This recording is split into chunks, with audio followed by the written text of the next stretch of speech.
Welcome back to Talk Good.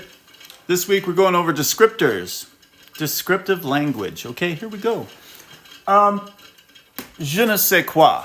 Now, even if you're an English speaker, you can use some French and some German and Spanish, Latin, whatever you want. You can throw some of that in there because all of those things are in English language, right? So, example, the words for farm animals like cow and horse and pig and all of those come from German. And the words for the food from those animals come from the French language, right? Pretty cool. Anyway, people like to throw French into their descriptors once in a while. Like, how's your soup? Oh, it's great. It has that certain je ne sais quoi, which literally means I don't know what. Well, if you don't know what it is, why are you saying certain je ne sais quoi? Now you're dividing something you don't know what is into subcategories, like certain, when in fact, je ne sais quoi means you're uncertain. It's a big problem. Where's Dave? You've called the restaurant and I'm on the floor, and I have to pick up the phone. Even though it's really busy, I don't have much time. What are you looking for? What can I do for you? Dave. Dave? I don't know, Dave. Tell me what Dave looks like, please. And now you're waiting to hear the description of Dave. And this person on the phone says, well, he's a regular looking guy. He's wearing jeans usually. And he's 5'9", and he's regular looking, brown hair. And there's this really weak attempt at describing this guy named Dave. And everybody's named Dave. And I'm looking around. And I said, well, there's a Dave here. And he's got this huge scar that he got from an axe wound in his childhood. And the person on the phone goes, yeah, that's him. And I just thought, why wouldn't you say scarred head Dave first, out of the gate, please? Time's a wasting. Tick-tock, I gotta serve some more French fries to these people, and you're holding me up. Dave's here. Okay. 10 times less. Where'd you go on the weekend? I drove to Vancouver. Where'd you go? I just went to Nelson.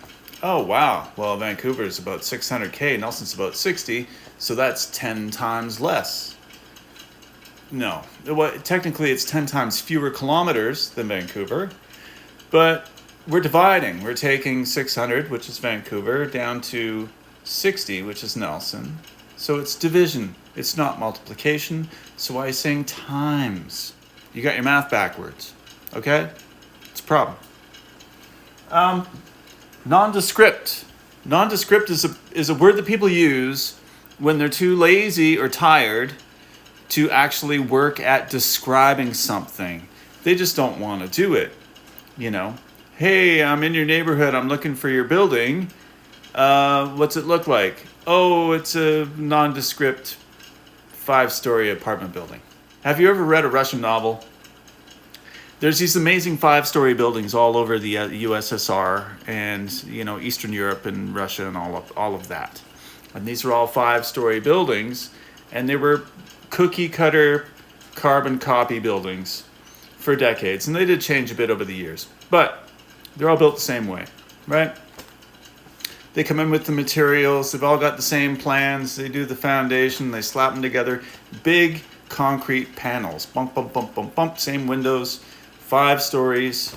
That's all that the foundation can hold safely.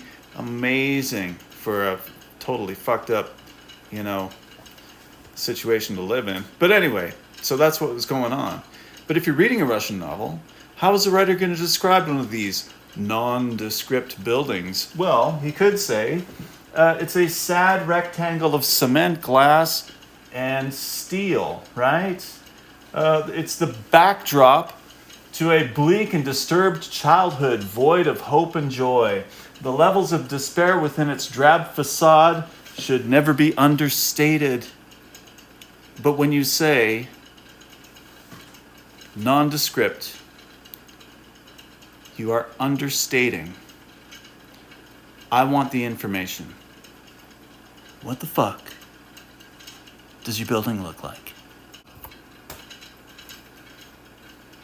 Sometimes you hear somebody say, well, those are false facts. Those aren't the right facts. Where did you get your facts? Okay, look, if it's false, it's not a fact. So let's end the debate there. There is no such thing as a false fact. If someone states something as fact, and it is in fact not a fact, it's not a fucking fact. Okay? Facts are facts. That's a fact. Everybody doesn't drive drunk. No. Some people do. Everybody doesn't. Everybody doesn't do this. Everybody doesn't do that. Well, what you really should be saying is not everybody does. Some people do. If everybody didn't drive drunk, there wouldn't be drunk driving accidents. So you shouldn't say everybody doesn't do it, because some people do it. They shouldn't do it, but they do it. So you don't say everybody doesn't do it. You say not everybody does it, and then we're good. Okay? All right. Did you unthaw the chicken? I think I thawed the chicken. It was frozen. I took it out of the freezer. I put it on the counter, and now it's thawed. Unthawed? Did I refreeze it? Is that what you're asking? I didn't refreeze the chicken. Chicken's thawed and it's ready to cook. So let's cook some fucking chicken. Okay? God damn. This one's a little more pissed off, isn't it? I'm sorry about that. What the hell else we got? The double is. The double is phenomenon. I didn't notice this for a lifetime. And then I started to hear it. And now that I heard it once, twice, now I hear it all the time. The double is. Okay? The problem is that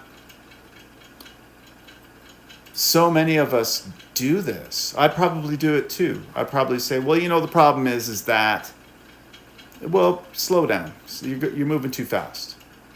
This might be another you need a nap kind of a problem. The problem is that the problem